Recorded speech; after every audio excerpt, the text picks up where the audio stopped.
Hey, there you are. Wait up. Where have you been all day? I know we don't have many classes together, but I usually see you in the hallway or something. It's like you turned invisible. Oh, you haven't been in.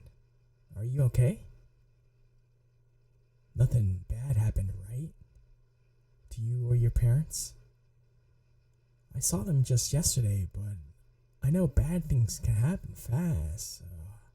Sorry. That's the pessimist in me, not giving you a chance to answer. Oh, you just felt under the weather. Phew. I was overthinking it then. That's a relief. Your mom and dad are so sweet.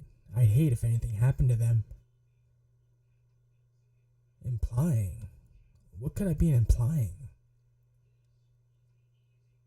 Jeez, don't look at me like that. I love your mom and dad, and they love me. The only thing I'd imply is how amazing I think they are. What are you saying? I'm wrong? That's what I thought. But that reminds me, I haven't exchanged numbers with your parents, so could you text them on my behalf? Why? I haven't declined their invitation. When I saw them yesterday, your mom invited me over to dinner, and while I really want to eat your mom's cooking, she makes a mean spaghetti dish. We already decided that you're coming over to mine, so we'll have to put it off for another day. Yeah, you're coming around mine today after school. Honestly, I was worried you weren't going to show up, and I'd have to go to your house anyways to get you. And if that happened, I wouldn't be able to look at your mom in the face to say no to her. But you did show up, so no worries. What's wrong with coming to my place after school? You don't have an issue with it, right? After all, we're dating. It's only natural we go to each other's houses. I've been around your plenty since moving back, but you haven't been around mine once. And I heard you used to go around your ex-girlfriend's house every weekend. Surely you aren't treating me and her differently, right? I thought so. That would be pretty scummy of you if you did. I'd have to tell your parents that you were treating me unfairly, and then you'd get mad at me for making your girlfriend upset. So just text your mom and I'll see you after school, okay? Mwah, love you. See you later.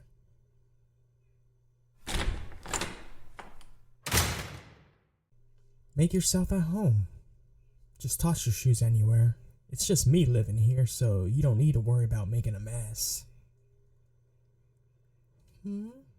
Oh, my dad paid for this place after I told him I felt cramped at the school dormitory. It was nice and all, but not enough space and privacy in my opinion. I couldn't get everything I wanted done in that kind of space. I find it a bit funny though, attending a school with dorms so that I could be close to you again. But then it turns out my dad could have just paid for a house in the area for me to live in this whole time. Hindsight really is 2020, huh? Though I doubt I would have done anything different, considering that school is the one you attend and... What, not a fan of small talk anymore? You've grown so impatient. I thought people were meant to get more patient as they grew older. Or are you anxious because you're around me? Oh, so you're cute when you're worried. I told you not to yell, it hurts my ears. You'll disturb the neighbors too. You don't want to drag them into a couple's affairs, do you? After all, things can get pretty bad when people come between us. A Apology accepted. You were right, though. I do have a reason for calling you over. I have a nice surprise for you. It's down in the basement. I know you'll love it when you see it. Maybe. Yup, maybe. It's a bit of an old thing for you, but you're kind of a person who likes the old over the new, aren't you? Even though I'm the new girl in town, the basement's just over here.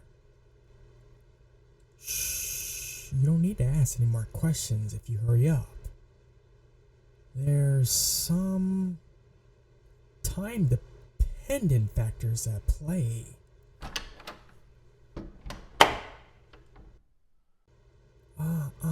She's sleeping. You don't want to wake her up, do you? I knocked her out before she knew I was behind her, and I've been keeping her on a sedative, so she's been asleep the whole time. If you wake her up now, you'll only confuse and alarm her. You wouldn't want to do that to your side chick, do you? I thought you were kinder than this, or at least smarter. I told you to break up with her. I told you bad things would happen if you tried to do anything. I don't want you letting other people touch things that are mine. So you should have done your best to steer clear of her. Yet you were going behind my back, meeting up with her, flirting with her, kissing her. Did you really think I wouldn't notice? That I wouldn't see you checking your phone when you thought I wasn't around? The stolen glances you were giving the person who should have been your ex-girlfriend in the hallways. Acting like you were Romeo and Juliet conducting some secret love affair. Oh, relax. If I wanted to hurt her, I would have done it already. So I could show you what betrayal caused. I mean, I thought you did know what going against me would do, but wow. Not just having an affair behind my back, but going as far as a plan to run away? You really...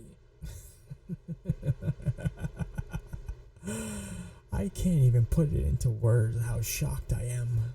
I just spent ages convincing my parents to let me come back here, convincing them I'd be fine by myself after enduring years of being away from you. And this is how you repay me.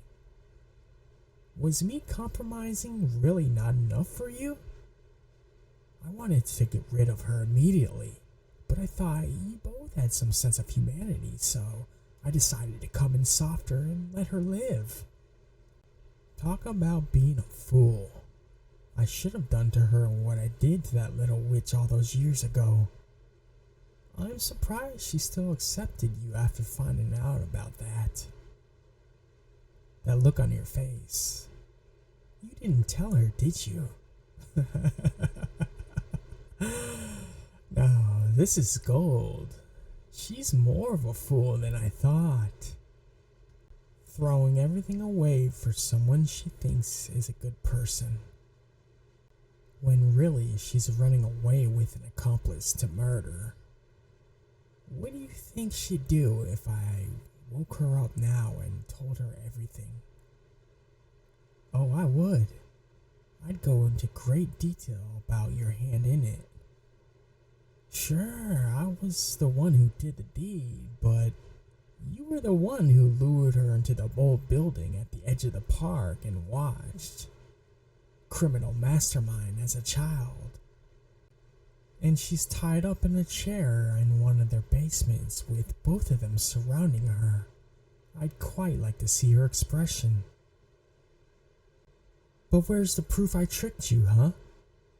All that could be recovered at this point was some text of me asking if you called her to the park and you saying yes. That's why you helped me get rid of the evidence. And you've never said a word to anyone. But that's old news. I'm not that trigger happy child anymore, so I'm gonna compromise with you again.